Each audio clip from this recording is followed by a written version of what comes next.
Something else to point out while I'm thinking of it. If you look over that way, where it's more hardwoods and more open and sunny, you can see there's a lot of undergrowth. And as I pan back over this way towards the pine trees, there's little, if anything, under there. And you'll often hear people talk about, you know, the deer wipe out all the understory. And while there is some truth to that, people tend to look for simple answers and try to back into answers. Almost nothing grows under a pure stand of hemlock trees, which is like the densest shade you'll find around here. So there's a lot of other factors as far as what type and how much vegetation is in the understory. I mean, I mentioned in another area where I was taking video that hemlocks won't grow under oak trees because the oak trees just mulch the ground too much with their leaves, and the hemlock seeds just can't break through. And oak trees, you know, in a dense, shady environment under a pure stand of hemlocks, can't really survive, even though they've got a lot of oomph coming from a bigger seed to pop up above a heavy layer of leaves and mulch under the trees. So there's a lot of different factors that go into your forest types, and you know, the trees affect the soil and the soil affects the trees, and it's not always easy to say who did what, because if you grow pine trees on soil, it'll influence it. If you grow hardwoods on soil, it'll influence it. So if you take an acre of farmland, whatever you plant sort of helps predict what will grow there eventually, because most trees kind of grow in a way that helps their own species. You can see here on the edge along the path there's a lot more saplings here too, and there were a lot more by the parking lot. And you know, obviously a deer has just as much access to one side of the trail here as the other, so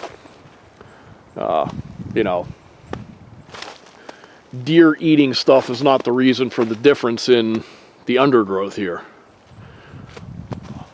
It's part of the answer in some of the places, but it's not the whole answer in all of the places. Okay, here's a bigger, older European larch, and this gives you an idea closer up the size of the pine cones.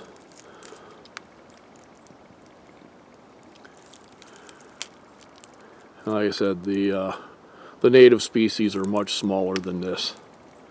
They're about the size of a hemlock. I think they tell you in the books to count the scales on the cones, but if you've seen both of them side by side, they're hard to really confuse in any way, shape, or form. There's such a massive difference in size.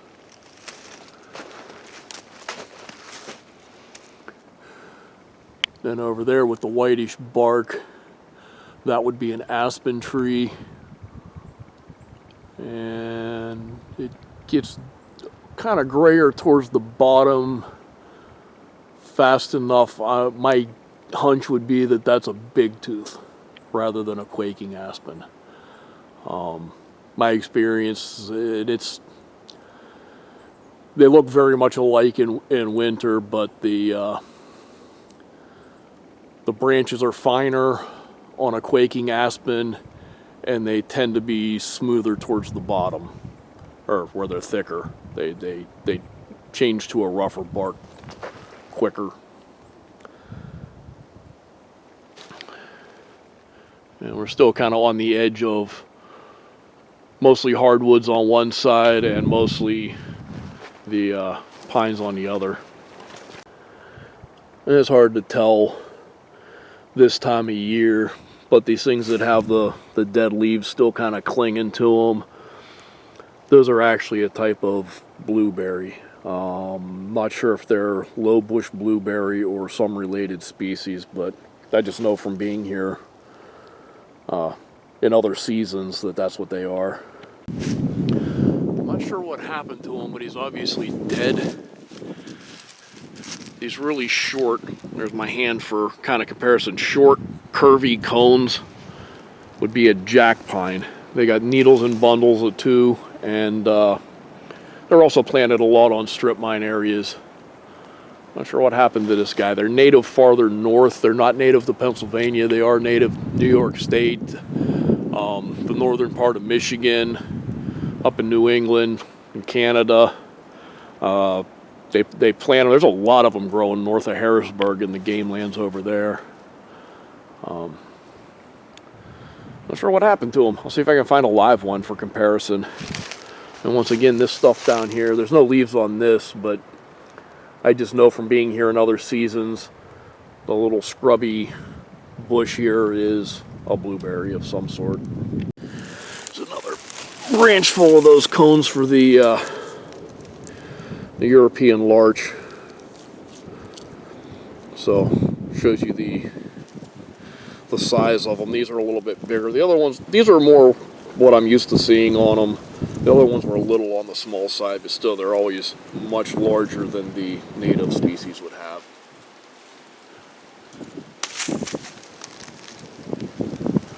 There's the tree it came off of. They grow quite big.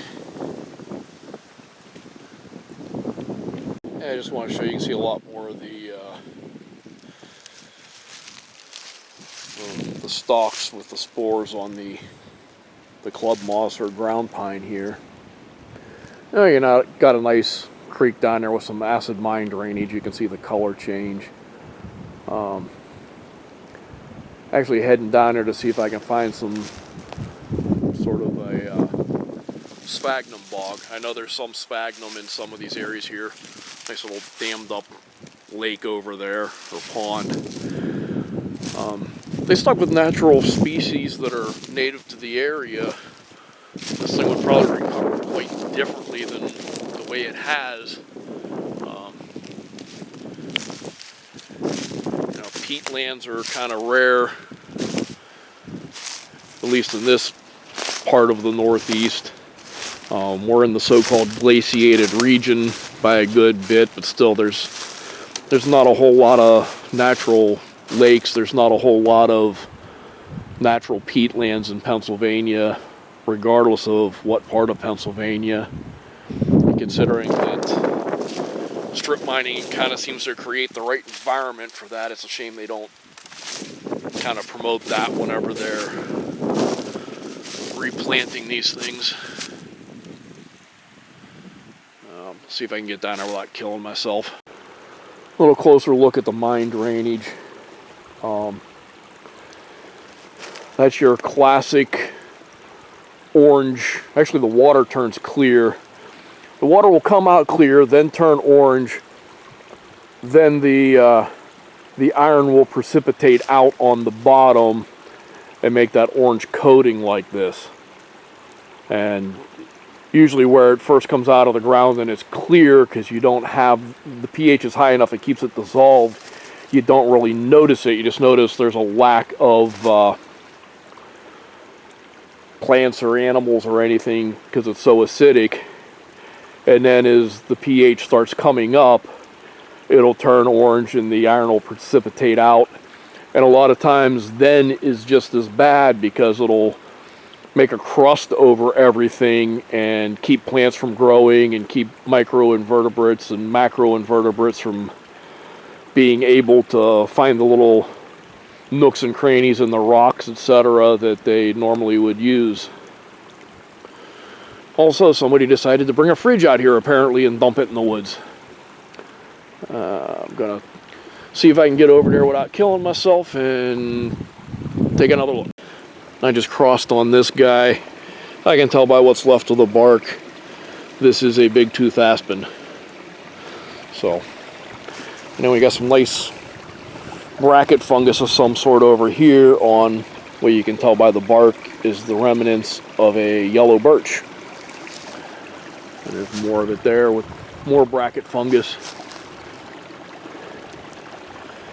See what else we can find closer in. There's lots of moss over here. This stuff's not sphagnum. And you come over here where it's a little bit more sunny next to this meltwater channel here. And this softer stuff right here, this is sphagnum moss growing. It's got a lot of leaves kind of burying it. But the sphagnum's trying to take over some of these areas here. I'm gonna wander down to some of this other stuff. See if I can do it without sinking. Okay, this was like another instance where there was a beaver dam that gave way. You can kind of see the breach over here. Down there, and up here it looks like it was all flooded till quite recently here.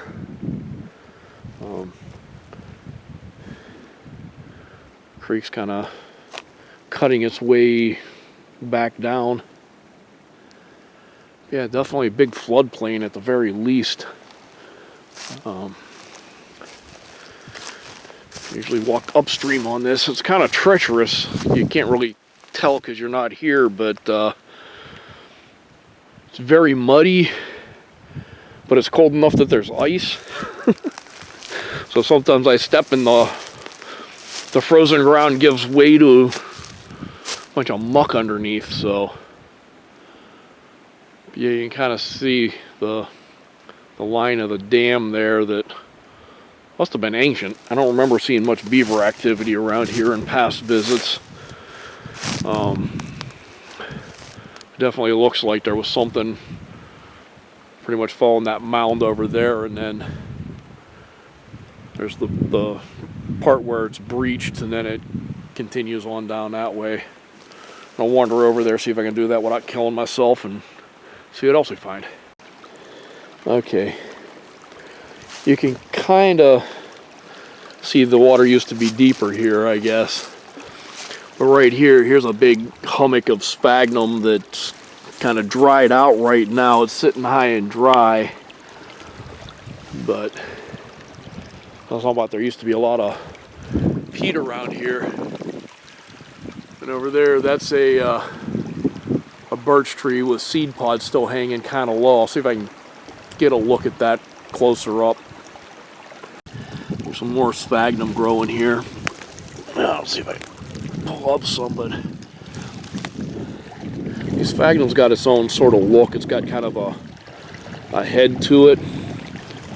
You identify them by looking at that under a magnifying glass.